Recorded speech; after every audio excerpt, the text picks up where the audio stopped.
buenas tardes a todos. Les voy a presentar al doctor Silverio Ordeñana Martínez. Él es profesor tiempo completo de la maestría en Ingeniería Ambiental. Y bueno, voy a leer un poco de su semblanza para saber quién es él y lo que nos presenta el día de hoy.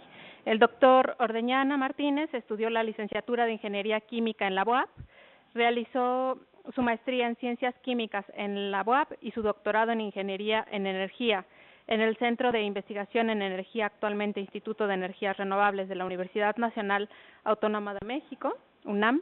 La mayor parte de su trabajo de investigación está relacionada con estudios de capacitores electroquímicos, almacenamiento de energía, desalinización capacitiva, eficiencia energética, síntesis y caracterización de materiales de carbono y titanio. El doctor Ordeñana ha publicado 4 artículos con factor de impacto y ha participado en congresos internacionales y nacionales. Actualmente el doctor Ordeñana Martínez es candidato a investigador nacional del Sistema Nacional de Investigaciones SNI de CONACYT y labora desde otoño 2015 como profesor investigador en el Decanato de Ciencias Biológicas en la Facultad de Ingeniería Ambiental en UPAEP. Y bueno, es la cereza del pastel de la maestría de Genoveva. Pues bienvenido. Bueno, el tema es síntesis y caracterización de materiales y básicamente yo lo que utilizo para almacenamiento de energía, para desalinizar agua de mar y también se puede tener ya nuevos materiales para aplicaciones fotovoltaicas. Bueno, vamos a hablar más o menos de materiales de carbono y también de lo que son materiales de titanio. Por titanio me refiero a óxido de titanio. Óxido de titanio.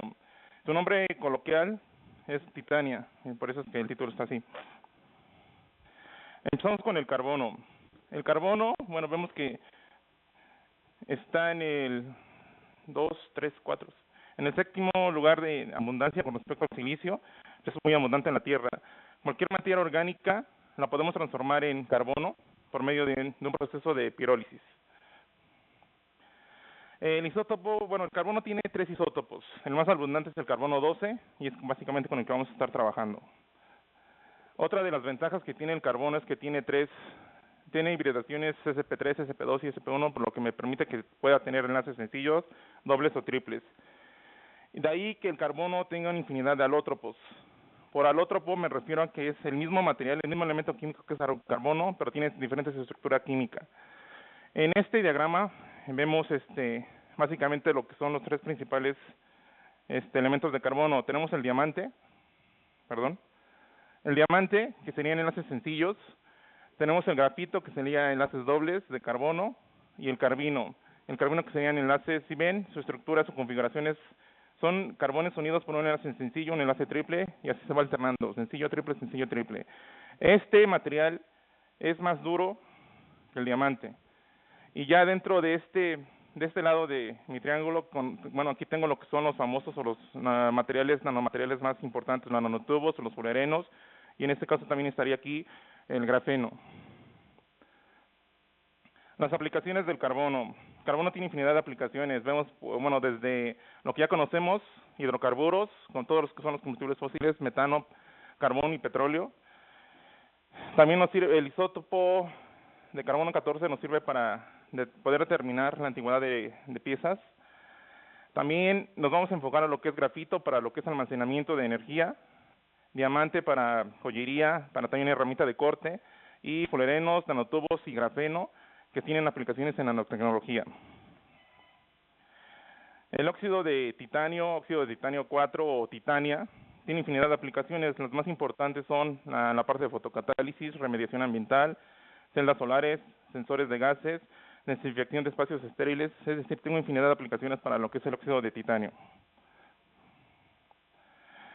Vamos a empezar primero con los materiales de carbono con los que yo he trabajado. Este fue el primer material de carbono, el cerogel de carbono.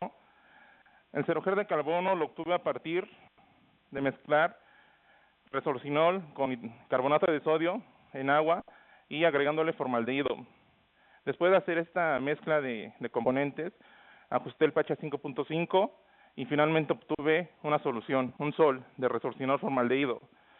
Este resorcinol formaldehído lo llevé a un proceso de secado para obtener finalmente un hidrogel. Y en ese hidrogel ya tengo, puede decir que ya tengo mi base porosa. Pero si ven la receta, agregué agua. Entonces aquí todavía tengo presencia de agua. Para retirar el agua y sin dañar toda mi estructura o mis poros, utilicé como solvente acetona. Entonces hice baños por 96 horas con acetona, con esto para que me asegurara de quitar toda el agua y cuando hiciera el proceso de periólisis, toda mi estructura porosa se respetara, no hubiera colapso de mi material. Después, el siguiente paso, ya fue el secado. Obtuve un cerogel de carbono, un cerogel de resorcinol formaldehído. Después lo llevé a lo que es pirólisis hasta 800 grados en atmósfera inerte, para lo tanto utilicé gas nitrógeno. Finalmente obtuve mi cerogel de carbono. Este cerogel de carbono, su aplicación en este caso era para almacenamiento de energía. Pero este material es hidrofóbico, es decir, no le gusta el agua. Por lo tanto, tengo que volverlo hidrofílico. Para hacer eso, tengo que hacer activación química y térmica. El inconveniente de la activación química es que tengo que utilizar ácido nítrico y ácido sulfúrico. Por lo tanto, este material, mi cerogel de carbono, queda impregnado con acidez. Aquí el pequeño problema es que para ajustar el pH a 7, tengo que utilizar bastante agua para quitarle todo el exceso de acidez, por lo que optamos por hacer mejor una activación térmica. La activación térmica consiste en ya tener mi material de carbono, meterlo a un horno en presencia de aire hasta 400 grados centígrados. De esta forma, lo que hago es crear grupos funcionales en mi estructura de carbono, es decir, se me incorporan grupos OH o grupos de oxígeno y grupos de CO. Por lo tanto, ya mi material va a ser hidrofílico, ya va a ser compatible con el agua. Entonces, desde ahí ya tengo un buen material. También hemos trabajado con nanotubos de carbono. Estos fueron comerciales. Los obtuvimos de esta compañía, Nanoestructuras Nanomorphos Material. Igual este material es hidrofóbico. Lo tenemos que también activar o funcionalizar. Para este caso, utilizamos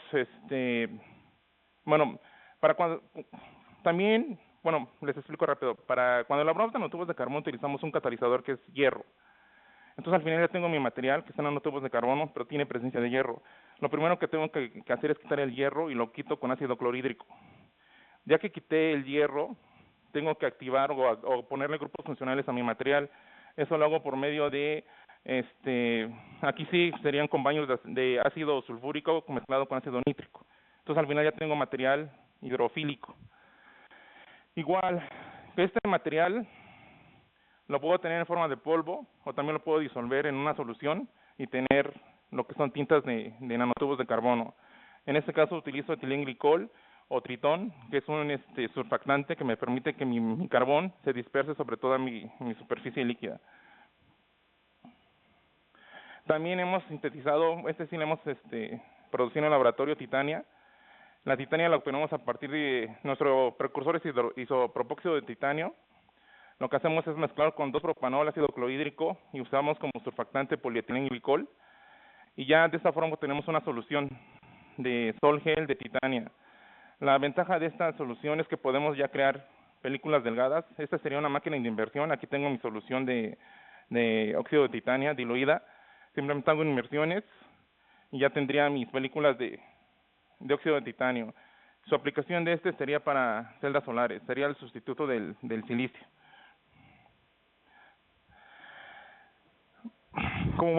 La aplicación, como les comenté al inicio, de mis materiales es para almacenamiento de energía por medio de capacitores electroquímicos o también para desalinizar agua de mar.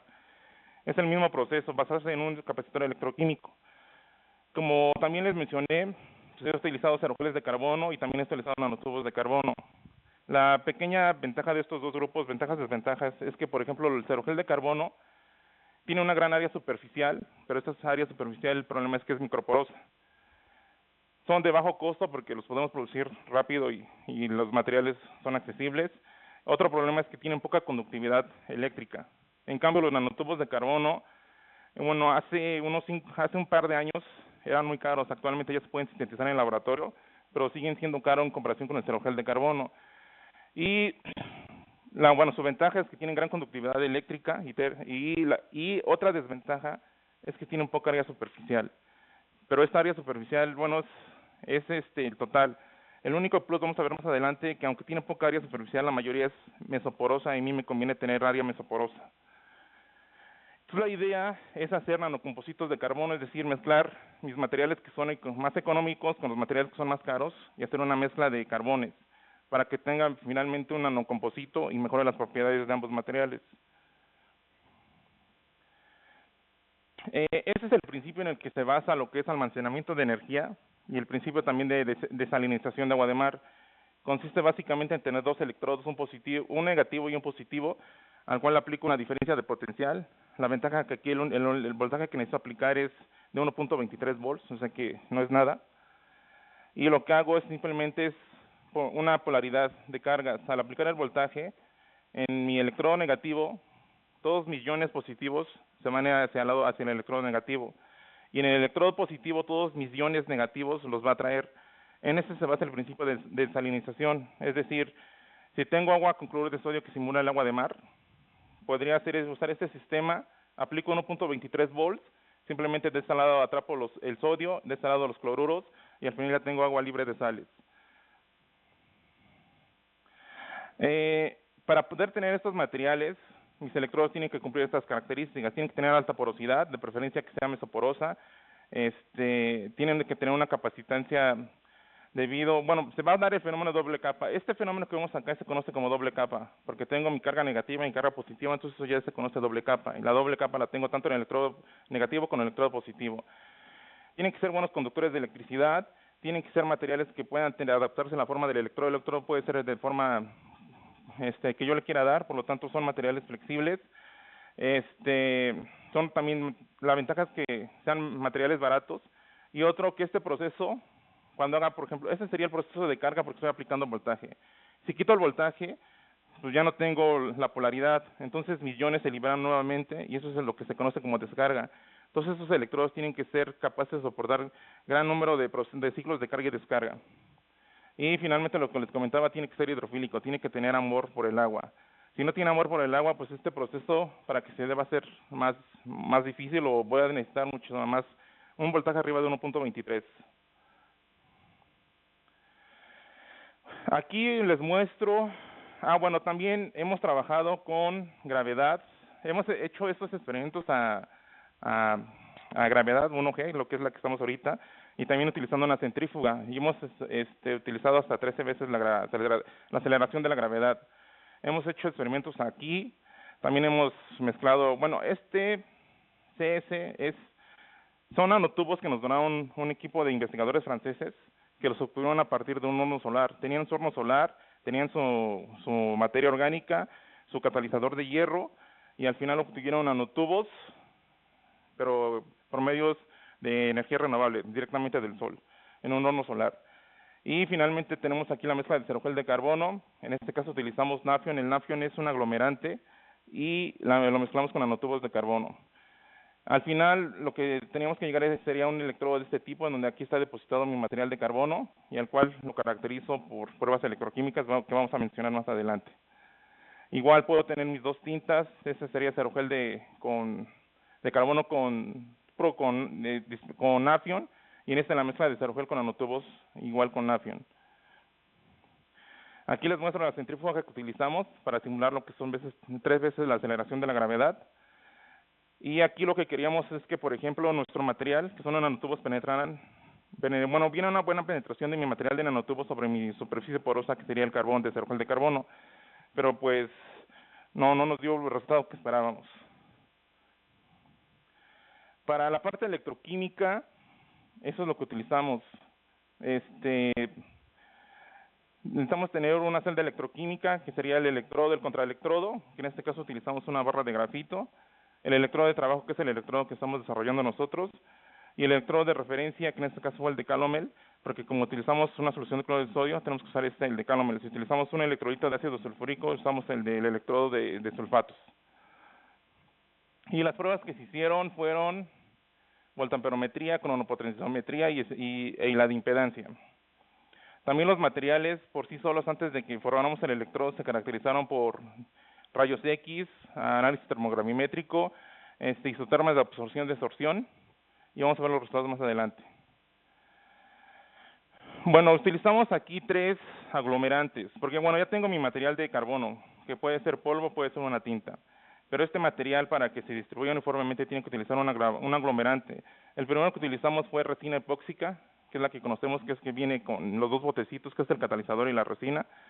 Simplemente lo que hicimos fue, sobre mi electrodo, deposité la resina y ya simplemente se adherió todo el material de carbono. También utilizamos el teflón. La ventaja de este teflón es que viene en una presentación líquida, pero totalmente hidrofílica, es soluble en agua. Entonces aquí lo que hicimos es utilizar teflón con isopropanol, y lo mezclamos con el material de carbono y obtuvimos una pasta. Esta pasta al final la metimos sobre una malla de acero inoxidable, y aquí utilizamos una prensa para para fijar el carbono dentro de mi malla de acero inoxidable. Y el último fue utilizar Nafion. Bueno, me salté. El Nafion, el Nafion tiene la ventaja de que este material sí es utilizado para lo que son celdas de combustible. Una celda de combustible es aquella que me produce electricidad a partir de hidrógeno y oxígeno, y su material base es una membrana de Nafion. Por lo tanto, aquí quisimos incorporar Nafion para ver su capacidad como electrodo de trabajo. Aquí simplemente utilizamos Nafion, lo dispersamos con isopropanol y obtuvimos ya lo que eran las 2 tintas. Entonces ya obtuvimos las 2 tintas, y lo que hicimos fue con un aerógrafo depositarla sobre, este sería mi material. Aquí con el aerógrafo lo deposité y al final ya obtuve mi electrodo de carbono. Y como aquí la base es propanol, simplemente lo poníamos a secar, se evaporaba todo el alcohol y al final nada más se quedaba depositado mi material de carbono. Y bueno, aquí hicimos ya la mezcla de cerogel con nanotubos de carbono para ver cómo nos salía el composito, si salía mejor este composito en comparación con solamente cerogel de carbono. Por lo tanto, obtuvimos al final estos electrodos: cerogel de carbono utilizando como aglomerante resina epóxica, cerogel de carbono utilizando teflón, Nafion y la mezcla de cerogel y nanotubos. Vamos a la parte interesante, ahora, ya vi cómo obtuve mis materiales de carbono. Ahora, ¿cómo los tengo que caracterizar para demostrar que sí es el material que yo espero, o para ver sus propiedades estructurales? La primera prueba fue la difracción de rayos X. En esta prueba lo que consiste es en bombardear mi muestra con rayos X. Los rayos X llegan a mis átomos y a mis electrones y se difractan. Por lo tanto, me da ya estos espectros. Estos espectros son característicos para cada material. Por ejemplo, aquí les menciono, el grafito puro tiene un pico definido más o menos a un ángulo de 28 grados. El diamante tiene un pico definido más o menos como en 45 grados. Esto me sirve, por ejemplo, yo llego a producir grafito, lo primero que tengo que hacer es hacer esta prueba de rayos X, y mi pico tiene que salir igual en esta posición. Con eso ya garantizo que desde el inicio tengo grafito. En mi caso, que yo trabajé con con cerogel de carbono, también con nanotubos, ya vimos que eran nanotubos comerciales y nanotubos obtenidos por el laboratorio francés. Aquí se muestran los resultados. Por ejemplo, la parte azul es los nanotubos de carbono obtenidos por el grupo de franceses, obtenidos por el horno solar. El azul es el comercial. Ven, tiene una panza definida más o menos en 25 grados y una pancita pequeña en 45. Entonces, todos los nanotubos de carbono que sean comerciales o que se produzcan en un laboratorio tienen que tener estos 2 picos característicos. En cambio, en el inciso A, los nanotubos de carbono que se obtuvieron a través del horno solar, pero si ven, aquí aparecen muchísimos picos en esta región. Si lo comparamos con el comercial, aquí no tiene picos. Esto me indica que tengo la presencia de fulerenos. El fulereno en este caso a mí no me servía, los tuve que quitar, y en esta siguiente espectro es el mismo material, pero ya sin los picos, porque ya le quité los fulerenos. Y si ven, este pico coincide con y esta pancita coincide con Entonces los dos sí tengo presencia de nanotubos de carbono. En este espectro comparo lo que es el nanotubo de carbono, que es mi espectro rojo, con mi cerogel de carbono. Si ven, el azul, el cerogel de carbono, es una panza más abierta. De estos 2 materiales, también con nada más viendo la imagen, ya puedo decir o predecir que mis nanotubos de carbono tienen una estructura cristalina más detallada. En cambio, el cerogel de carbono, por esta panza enorme, tengo presencia de material amorfo. Entonces, desde un principio ya puedo distinguir cuál es mi material cristalino y cuál es mi material amorfo.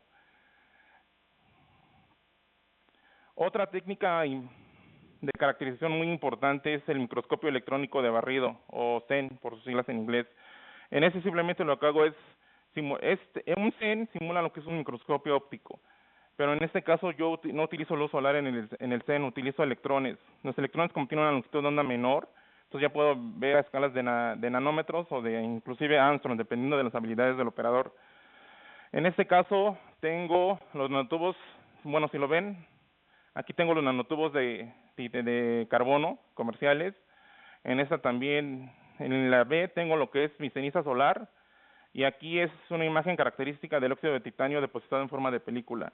Entonces, ya cuando tengo esos materiales, tengo que ver imágenes o tengo que consultar en artículos internacionales para ver cómo les aparecen las imágenes. Y las imágenes tienen que ser muy parecidas. Y eso me garantiza que estoy obteniendo los materiales que yo esperaba. Aquí tengo ya, en este muestro el composito, que es la mezcla de cerogel de carbono con nanotubos de titania. El cerogel de carbono, si bien tiene una estructura parece como pequeñas esferas. Ya es la mezcla y aquí se ve el nanotubo de carbono. Aquí también veo otro nanotubo de carbono, pero lo interesante es ver las longitudes. Por ejemplo, de esta línea blanca me indica que esta longitud es una micra, 5 micras. En este caso igual, vean, tengo mi material pues puro cerogel de carbono y aquí ya tengo la incorporación de nanotubos. Entonces mi mezcla de cerogel con nanotubos pues sí fue válida. Y la relación que utilizamos fue 10% en peso de nanotubos y 90% de cerogel de carbono. Y las proporciones sí se cumplen, más o menos. Les comenté también que aparte de tener un área superficial grande, también tengo que tener materiales que sean mesoporosos. De acuerdo a la UPAC, la clasificación es la siguiente: los materiales microporosos van de 0 a 2 nanómetros, el mesoporoso de 2 a 50 y los macroporosos mayores a 50 nanómetros. ¿Por qué me interesa esta parte? Bueno, bueno, más adelante. Ya dije que voy a trabajar con iones. Por ejemplo, si quiero desalinizar agua de mar, voy a trabajar con el ion de sodio y con los iones cloruro.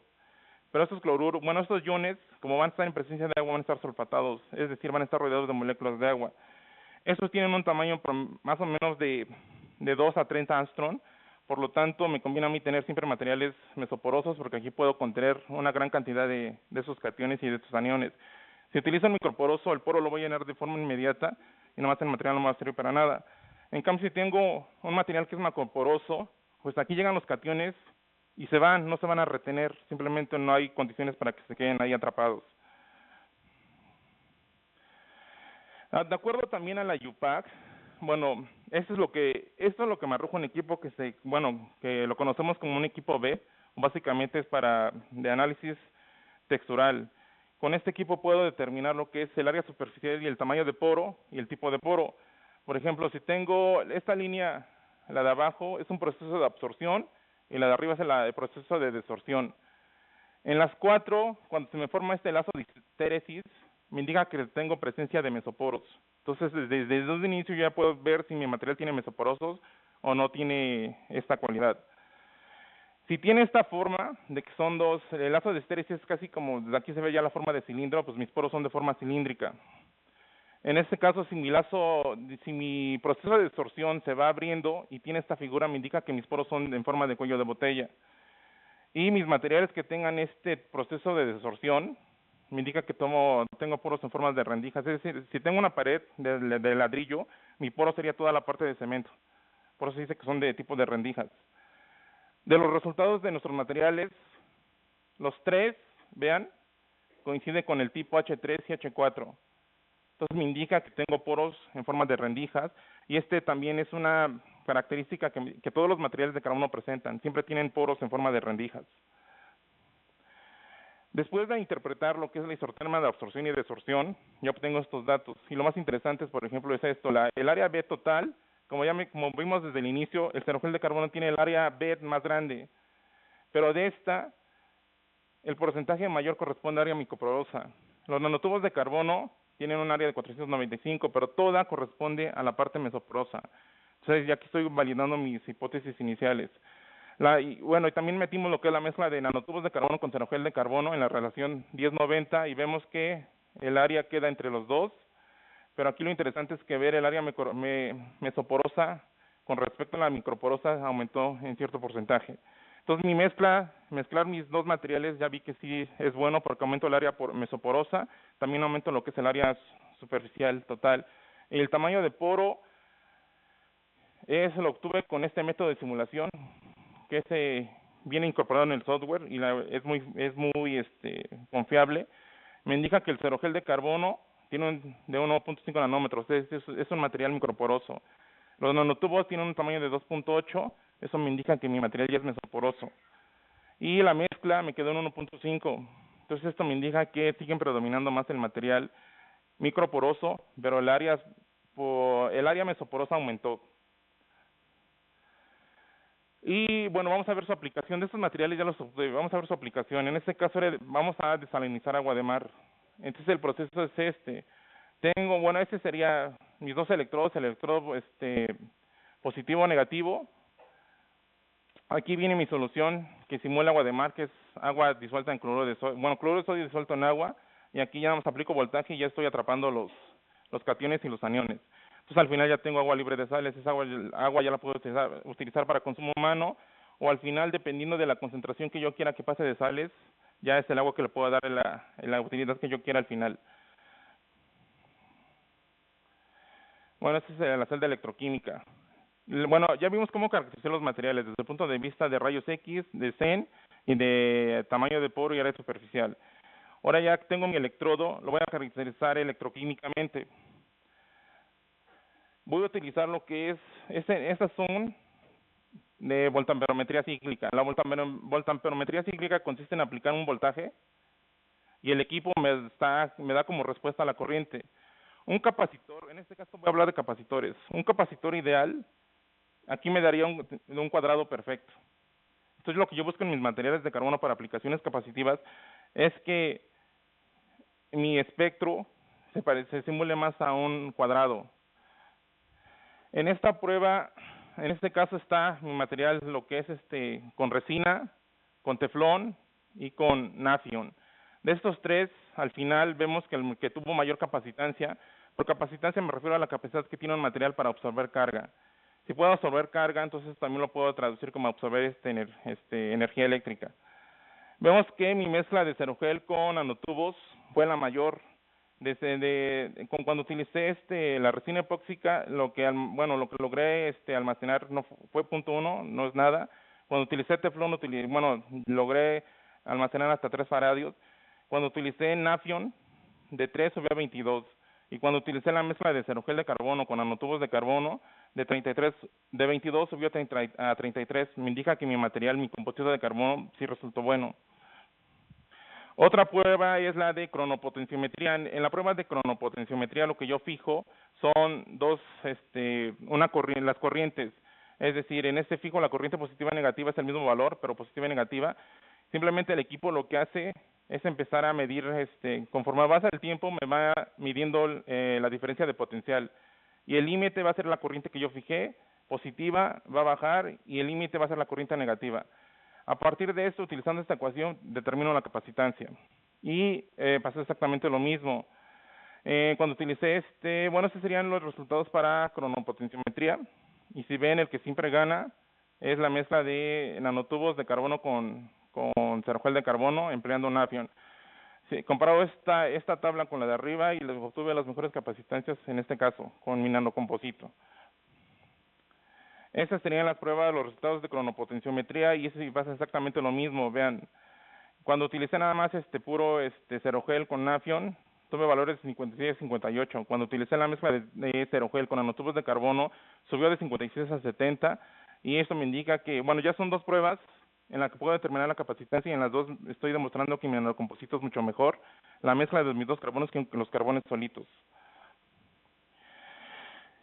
Esta prueba también es la de cronopotenciometría, y otra de las aplicaciones que tiene a partir de, una ya vimos que es determinar la capacitancia, y otra me permite determinar la estabilidad de mi material. Aquí estoy graficando lo que son los ciclos de carga y descarga, y se ven cuando utilicé puro cerogel de carbono, mi material conforme pasa el tiempo se va degradando, es decir, ya no va a absorber ni desorber los iones de forma eficiente. En cambio, mi material que tiene nanotubos de carbono empieza alto, empieza a bajar, pero otra vez empieza a subir. Entonces me indica que este material, el que tiene nanotubos de carbono con cerogel, va a tener un tiempo de vida mayor.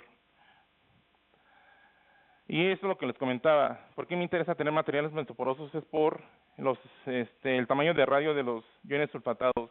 Ven, casi están en promedio de 3.3 a 3.8 angstrom. Es por eso que me interesa tener materiales mesoporosos. La aplicación ya más ingenieril sería esta. Tengo mi agua salada, aquí estoy monitoreando más el pH y la conductividad eléctrica. Aquí ya esta agua salada la bombeo a lo que son mis sistemas de capacitores electroquímicos. Aquí es donde aplico el voltaje. Y aquí, retorno el agua. Aquí sigo monitoreando la conductividad térmica. Y aquí les quiero explicar, por ejemplo, un agua que tiene sal, como tiene iones, va a tener una conductividad eléctrica muy alta. Conforme le vaya quitando los iones, la conductividad va a disminuir. Entonces esto me indica que estoy desalinizando el agua. Ya hasta que llega a una conductividad que yo quiera, ya el agua la libero. Y ese sería como los primeros bosquejos que estamos haciendo de un capacitor electroquímico. Bueno, aquí tengo lo que son mi arreglo de capacitores, este sería mi bomba, mi medidor de conductividad eléctrica y de pH, y mi fuente de poder, que como les dije, lo único que aplico es 1.23 volts. Aquí les presento los resultados de mi estudiante de maestría, Solger.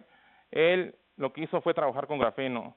Él no lo sintetizó, simplemente compró grafeno y lo que hizo fue esto. El grafeno, esa es una capa de grafeno, dependiendo de cómo haga yo los cortes, puedo obtener fulerenos, que es si ven una pelota de fútbol que tiene pentágonos y hexágonos, ese es exactamente un fulereno. Y lo que me da la curvatura son aquí el número impar. El número impar ya me da la curvatura, eso hace que se me cierre, se me forme el fulereno. Esta malla, si la corto y formo un cilindro, son nanotubos de carbono. Y si esta malla la separo, pero sigo conservando dobles enlaces, formo lo que es grafito o lo que viene siendo el grafeno. Bueno, la tesis de Olger consistió en esto. Él ya tenía el óxido de grafeno. Si ven, el óxido de grafeno es grafeno, como les mencioné, son dobles enlaces de carbono, pero con presencia de grupos funcionales. Lo que él hizo fue aplicar un proceso de reducción, es decir, le quitó a la mayoría de los grupos funcionales todos los que pudo y obtener finalmente óxido de grafeno reducido, o es decir, grafeno sin grupos funcionales. Y vamos a ver ahorita las imágenes, dicen que se ve interesante cómo queda mi material después de este tratamiento. Igual, él tenía métodos para hacer esta reducción químicos y térmicos. Por los métodos químicos ya les comenté que es contaminar mucho el ambiente, porque tengo que utilizar ácidos y bases fuertes. Para ajustar mi material a un pH de 7 utilizo una cantidad impresionante de agua para ajustar el pH, por lo que optamos por métodos térmicos. En este caso utilizamos mejor un láser. Esta prueba la hacía en cuestión de minutos, no contaminamos nada y lográbamos nuestro objetivo. Él lo que hizo fue preparó, tenía como soporte una placa de acero inoxidable. Sobre esa depositó ya el óxido de grafeno. Aquí lo colocó, simplemente ese es el láser, lo pasó a 500 watts de potencia y al final ya quedó su electrodo, ya reducido. ¿Y cómo validó sus resultados? Lo primero que hicimos fue usar rayos X, y este espectro azul me indica que es el óxido de grafeno, que es el que compró de manera comercial. Estos dos, el rojo y el verde, son ya los reducidos. Lo fue a 300 watts y aquí aplicó 500 watts en su rayo láser. Para grafeno, el pico característico aparece más o menos en 10 grados. Ese me indica que mi material es grafeno. Este pico nos apareció, pero lo que hicimos fue, este pico aparece pero debido a nuestra placa de acero inoxidable. Por eso este pico no nos interesa, porque ya demostramos que es acero inoxidable, por lo tanto no afecta a nuestros estudios. Lo que nos interesa es esto. ¿Cómo demuestro que mi óxido de grafeno se reduce? Vean, este es el óxido de grafeno comercial. Después de la reducción, este pico disminuye en lo que es la altura, y esto me indica que ya lo estoy reduciendo. Entonces aquí ya valido que mi proceso de reducción en un inicio ya fue válido. Otra, también utilizamos en esta imagen, si ven, tengo mi óxido de grafeno, el que compramos, y se ve toda una superficie homogénea y compacta. En cambio, cuando lo reducimos, estas paredes o capas compactas se empiezan a separar. Y eso se explica con este diagrama. Bueno, aquí imagínense que tengo una sábana de grafeno con grupos funcionales, aquí otra. Si lo que quito son los grupos funcionales, entonces entre las sábanas me van a quedar huecos. Y esos huecos son los que se ven en esta imagen de TEN.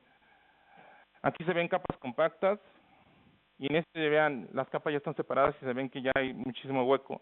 Entonces este hueco, lo que más es que lo que me está indicando que mi área superficial ya aumentó. Aquí no hicimos determinación de tamaño de poro y área superficial porque la muestra que era muy pequeña. El equipo para hacer la caracterización de área superficial del tamaño de poro necesitamos por lo menos unos 5 gramos. Obtener 5 gramos a partir de esa técnica no era costeable, por lo tanto esa parte no la hicimos y bueno, sigue pendiente. Nada más simplemente para validar que el área superficial aquí es poca y aquí el área superficial aumenta. Igual, vean, esta es una imagen del óxido de grafeno reducido y si ven las capas están totalmente abiertas. Entonces, esto ya también con solo ver la imagen ya puedo decir que mi área superficial aumentó y ya con esto ya voy a tener mayor capacidad de absorber iones. Igual, ya que obtuve mi electrodo, pues ahora lo validé electroquímicamente. Esos son los resultados de voltamperometría cíclica y si vemos me indica que es el óxido de grafeno comercial, este es el óxido de grafeno reducido y si se acuerdan un capacitor ideal tiene que tener la forma de un cuadrado. Si comparo con pues este material me indica que es muy resistivo. Entonces ya el óxido de grafeno reducido al aplicarle el rayo láser se está volviendo más capacitivo. Y si vemos los resultados si determinamos la capacitancia, vemos que la capacitancia por medio del óxido sin reducir es de 39 faradios por gramo. En cambio, el óxido de grafeno reducido aumentó de 39 a 119. O sea, aquí la capacitancia aumentó de forma, casi el triple. No, 4 veces más, perdón. Bueno, esa fue la tesis de Olger. Y ya con esto validamos que el óxido de grafeno reducido sí tiene mejores propiedades capacitivas. Y este material ya tenemos la opción de utilizarlo para almacenamiento de energía o para desalinizar agua, es el mismo proceso. Ahora vamos con la parte más reciente que estamos trabajando, es formación de nanotubos de titania. Aquí para hacer esta parte partimos de en este caso esta lámina del fondo es titanio puro. Bueno, titanio con una pureza de arriba del 90 al 95%. Sobre esta aplicamos una solución aquí viene. Bueno, aquí formamos una solución de fluoruro de amonio y también utilizamos alcohol y agua. Aquí depositamos mi solución y lo que hice es aplicar un voltaje de 50 volts por 7 horas. Esto es al inicio y eso es al final como me queda mi plaquita. Y vamos a ver qué se forma con este proceso de anodización. Bueno, lo primero que hicimos fue rayos X. Esta me indica que esta línea azul me indica lo que es mi pura lámina de titanio. La parte roja ya fue ahí ya estamos esperando que se formen los nanotubos de carbono, pero ven, no se aparece ningún pico. Todo lo que tenemos que hacer fue un tratamiento térmico para quitar todas las impurezas. Después del tratamiento térmico que fue a 500 grados centígrados por 6 horas, en la presencia de aire, vean, ya me aparecen estos picos. Y estos picos son los característicos de óxido de titanio o titania. Entonces ya me indica que sí por medio realmente nanotubos de titania. Para validarlo, recurrir otra vez a lo que es CEN. Y vean, aquí están todos los nanotubos que se formaron. Este es el largo, que aproximadamente son como 40 micras. Y los nanotubos, vean, todos están de forma homogénea. Este fue una aproximación de 1 micra, 500 nanómetros. Ya fue con otro equipo CEN, pero aquí, tuvimos estas imágenes porque este equipo CEN nos fueron a capacitar y llegó el instructor de la empresa, pues él no sabe usar de maravillas. Y llegamos hasta 100 nanómetros. Aquí ya podemos determinar el espesor en mi nanotubo de carbono, que es 11.2 nanómetros. Aquí el diámetro interno, que es aproximadamente 90.7 nanómetros. Bueno, entre 90 y 87. O sea que eso es una maravilla. Entonces, de esta forma ya estamos obteniendo nanotubos de carbono. Ahora, lo interesante, ¿para qué los utilizo? Actualmente hay infinidad de investigaciones para materiales para aplicaciones fotovoltaicas. Uno de ellos, el grupo más importante, es el que utiliza nanotubos de titanio. Estos nanotubos es un semiconductor. Todos los sistemas fotovoltaicos se basan en semiconductores. Los comerciales son de silicio amorfo, silicio monocristalino y silicio monocristalino. Pero el pequeño problema de estos sistemas fotovoltaicos es su eficiencia ya instalados. Ya instalados, la eficiencia disminuye del 12 al 15%. O sea que son ineficientes, pero es la tecnología comercial que tenemos.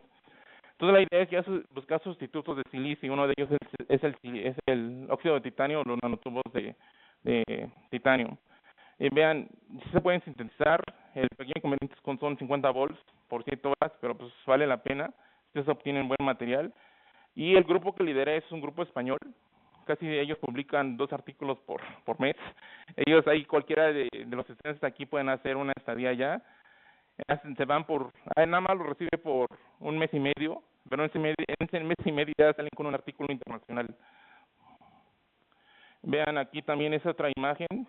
Bueno, a mí me encantó esta imagen porque llegar aquí a ver esto, pues ya depende mucho del técnico de que utilizó el equipo de SEM. Igual aquí estoy en 100 nanómetros, aquí son 500 nanómetros, pero vean aquí, se ven todos los nanotubos alineados y formaditos. Y actualmente ahorita en UPAES estamos arrancando las líneas, lo que es almacenamiento de energía, con Noemí, y desionización capacitiva o desalinización con Daniela Soberanis. En este caso, como estamos ya en el área de ingeniería ambiental, vamos a utilizar lo que son residuos. Vamos a producir a partir de la cáscara de rambután material de carbono, y a partir de la cáscara de coco vamos a producir también carbono. El problema cuando lo utilizo de ionización capacitiva es que tengo que utilizar como electrolito cloruro de sodio. El cloruro, aunque en las pruebas anteriores al final mi electrodo se oxidaba. Por lo tanto, ahora lo que queremos es proteger a mi electrodo.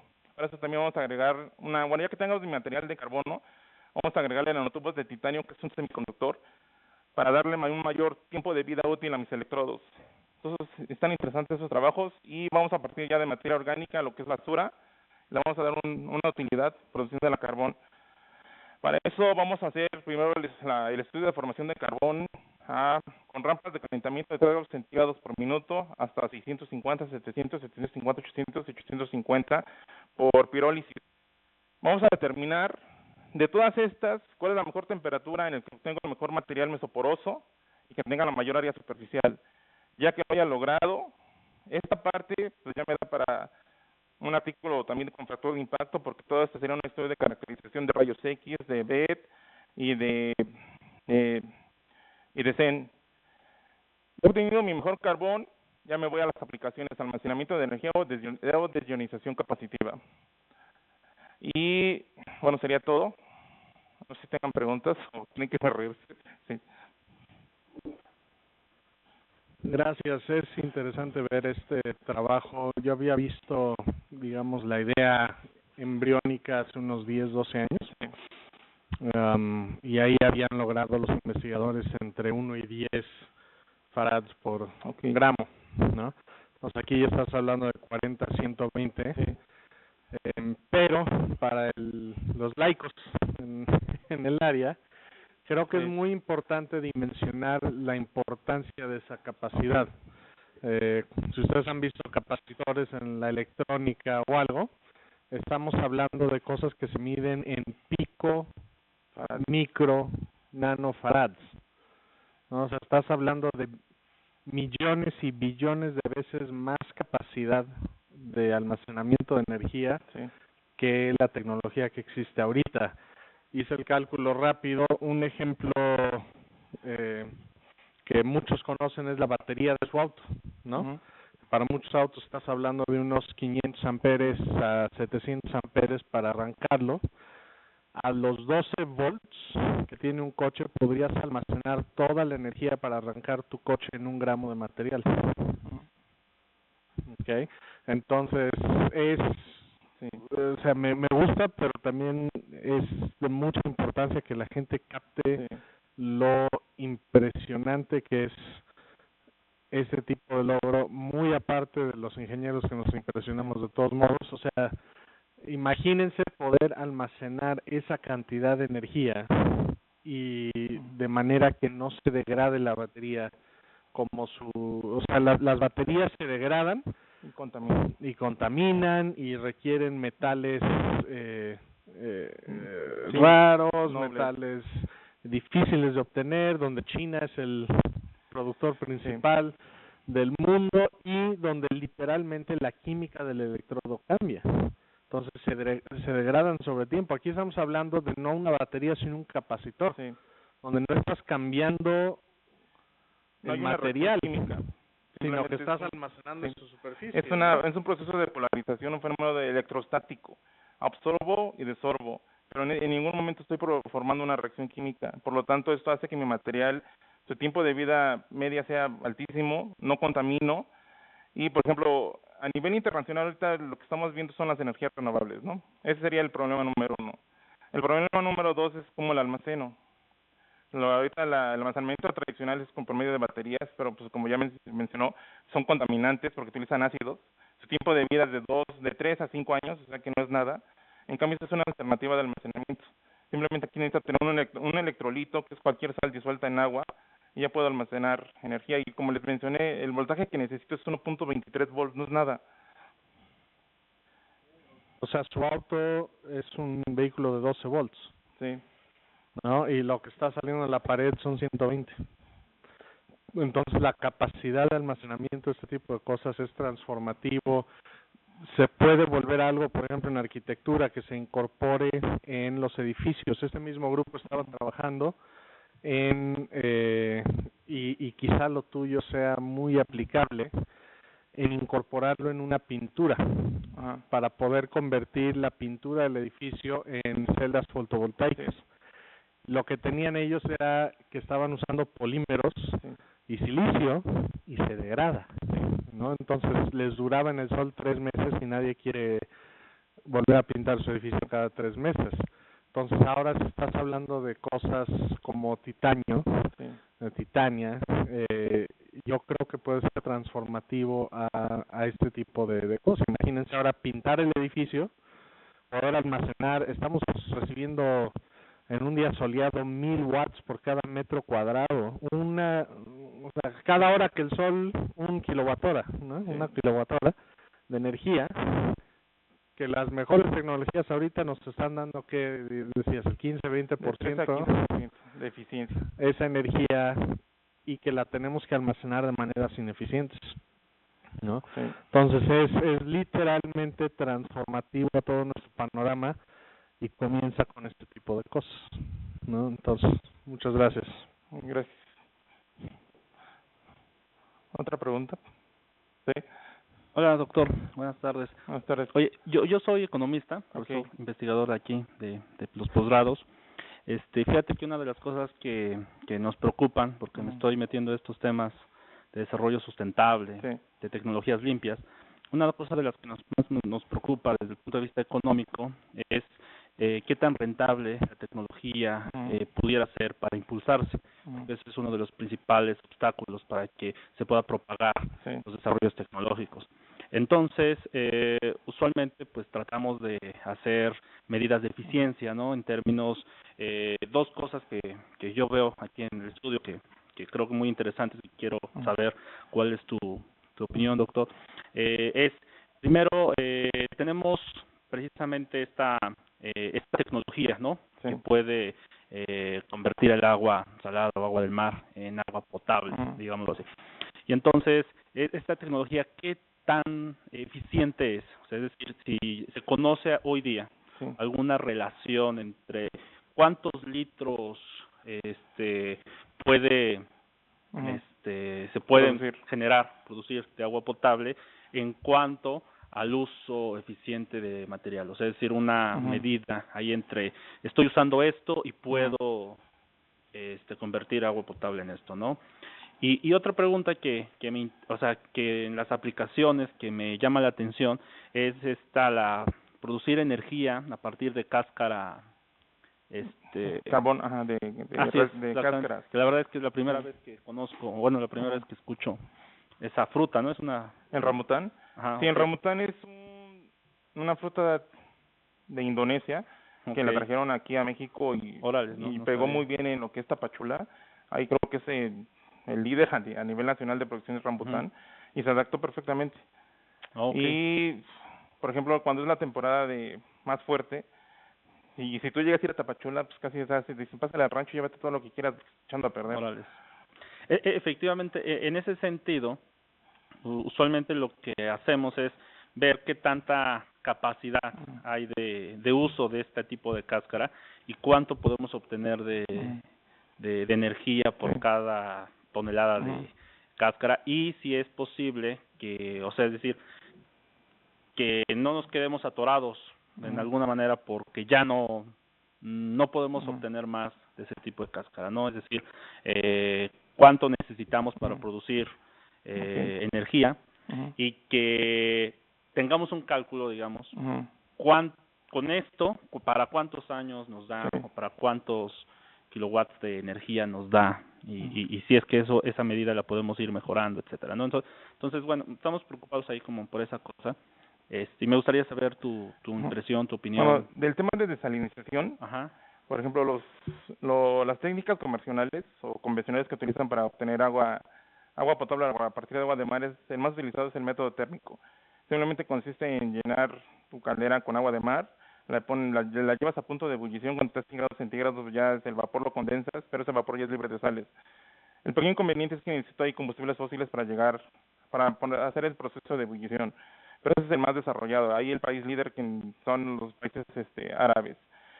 El otro es el proceso de ósmosis inversa. Simplemente tengo mi agua de sal, tengo unas membranas, aplico presión. En mis membranas se quedan mis cationes y mis aniones, y de este lado me está saliendo ya agua libre de sales. El pequeño inconveniente de esta tecnología es que necesito energía, es una tremenda cantidad de energía para poder comprimir el agua y hacerla pasar por la membrana. La otra es que mis membranas se van a saturar de iones. Yo las tengo que regenerar, y la forma de regenerarlas es con baños ácidos o básicos, pero muy fuertes. Y ahí al final, ya que le quité todos los iones, pues tengo que otra vez enjuagar mi membrana para que ajustarle un pH de 7. Entonces ahí estoy contaminando y utilizo mucha energía. Esta alternativa, como ya vimos, de ionización capacitiva o electroabsorción, la única cantidad de voltaje que requiere es 1.23 volt, pero el pequeño inconveniente es el área superficial.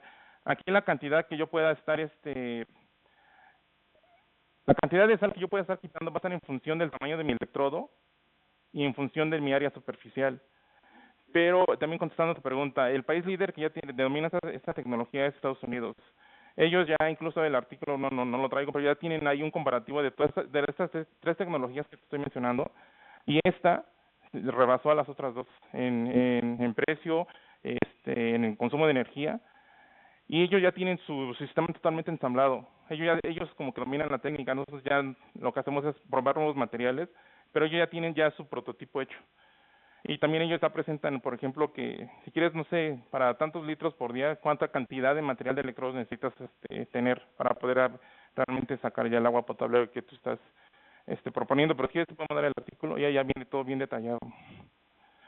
Y la parte de la otra de almacenamiento de energía, pues sí, ahorita como ya estamos ya me incorporé al área de ingeniería ambiental, pues ya vamos a darle vida a lo que son básicamente residuos orgánicos. La ventaja de este proceso es que todo lo que es orgánico lo puedo convertir en carbón.